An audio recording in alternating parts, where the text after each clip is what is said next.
Kua puta, he kawenga reo Māori o te waiata rongonui a Queen ara o Bohemian Rhapsody na William Wairua me te kapahaka o Hātea, tēnei kawenga reo Māori nei ituhi I whakaputa.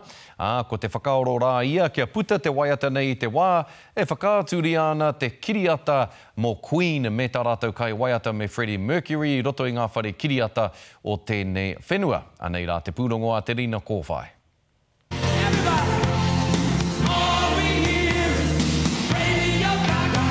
Mōhio tia whānui tia te pēne Queen mō tā rātou reo rōreka me te whakaritenga pūro whakari I te waiata Bohemian Rhapsody. I'm just a poor boy, because I'm easy come, easy go.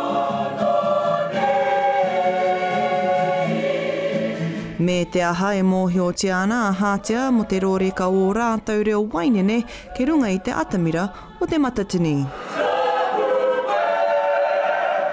Hei tā rātou, no rātou te maringa nui I tonua e te pakihi Universal Music.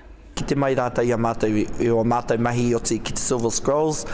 Me tā rātou tono mai kei te hehia mātou, te whakaputa I te tei kiriata o te waiata Bohemian Rhapsody I roto I te reo Māori. Ka tae e koutou. Ko tā mātou, ai.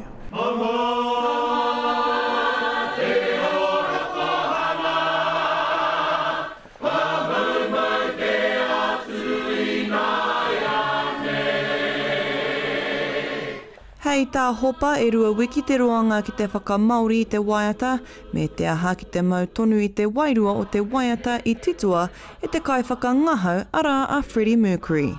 E mea ua ki te tīpakohia I ngā kupu e tika ana e mau ai te wairua. He ua anō kia tīpakohia ko ngā kupu tika e rere tika ai te waiata I roto I te rangi waiata. You know, Queen would be really proud, you know, and to know how Māori language got in there, and that's unbelievable. Kua horapa te kiriata ki ngā kai mā takitaki neke atu I te whitu tekau mano.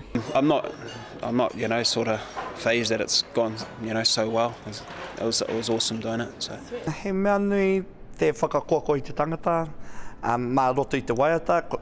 Tēnei waiata, he waiata rongonui, ko horapa I te ao whānui. Kua whakaihu waka rātou I te wāhanga waiata tira ki te matatini I ngā rā ōmua, nā reira ko te pātai miriona tāra, me nā ka whakaatu hoki tēnei waiata a te rātou ki te matatini. Koina te pātai nui e hoa, tāria te wākaki te. Ko Hātea e tuku ana te reo, kia rere, te rina kōwhai, te karere.